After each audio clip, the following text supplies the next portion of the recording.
মৌয়ার ওখানে কি রাগ মৌয়ার ওপরে, কৃষ্ণনগরে, তাকে নাকি হারাতেই হবে। প্রথমেই ইভিএম বক্স খুলেছে, তো দেখছে ভোট দিতে গিয়ে তৃণমূলে ভোট দিচ্ছে, তো ভোটটা চলে যাচ্ছে বিজেপিতে। সঙ্গে সঙ্গে রুখে দাঁড়ানো হয়েছে, আটকানো হয়েছে, মেশিন চেঞ্জ করা হয়েছে। এরা যে কি করতে পারে না কল্পনা করতে পারবেন না।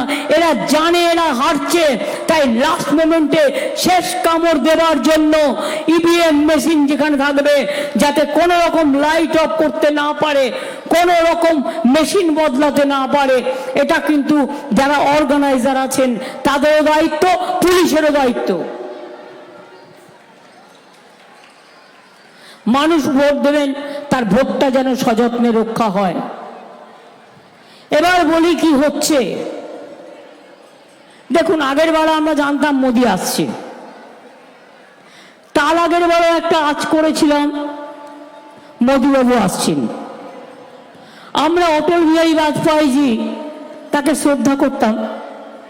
2004 সালে তিনি যখন স্লোগান দিলেন ইন্ডিয়া ইজ রাইজিং, আমরা ভেবেছিলাম অটলজি আবার ক্ষমতায় আসবেন, কিন্তু আসেনি।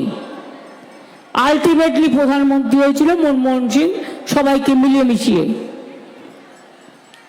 এবার যদি জিজ্ঞেস করেন দিদি খবর কি আছে কিছু, আমি বলি হ্যাঁ খবর আছে, জব্বর খবর।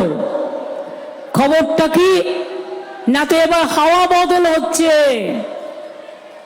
আপনারা জানেন তো, খুব গরম পড়লে কষ্ট হয়, তারপরে মানুষ একটু বৃষ্টি চান, বৃষ্টি আসলে আবার তখন তার ভালো লাগে। হাওয়া বদল মানে কি? হাওয়া বদল মানে 420 গ্যারেন্টি বদল হচ্ছে, ভালো করে জেনে রাখুন। কেউ ভয়ে বলতে পারছে, কেউ পারছে না। এখনো পর্যন্ত যা মোটামুটি এসছে 4th পেজ হয়ে গেছে, তাতে 195 থেকে 200-র মধ্যে বিজেপি বড় জোর হলে থাকতে পারে, আর ইন্ডিয়া জোট পাবে 295 থেকে 315।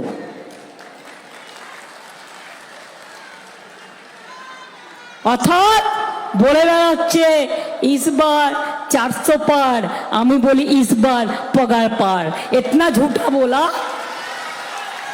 এত মিথ্যে কথা বলেছ, এত ঝুমলা বলেছ, এত ভাওতা দিয়েছ, এত মিথ্যে কথা বলেছ, আবার টুপি লাগিয়ে বলছে বাঙালিরা চায় মোদি আসুক।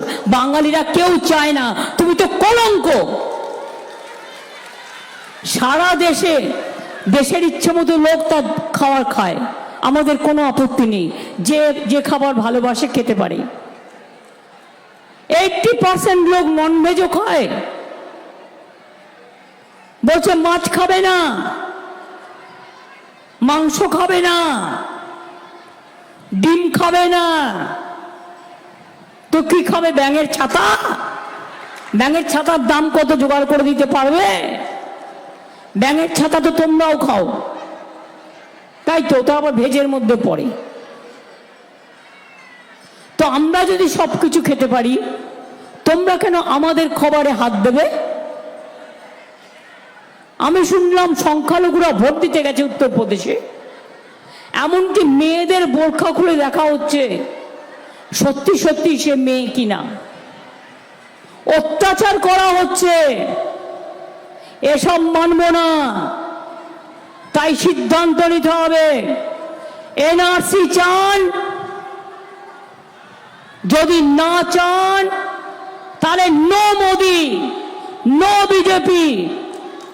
এনআরসি চাই না, বিজেপিকে চাই না, সিপিএম কেও চাই না, এখানে কংগ্রেসকে চাই না, অল ইন্ডিয়া লেভেলে করব। ভোট ভাগাভাগি দয়া করে করবেন না। ভোট ভাগাভাগি করলে কতগুলো সিট বিজেপি বেশি পেয়ে যাবে, সেই সুযোগটা ওদের দেবেন না। যত কমাতে পারে তত ভালো।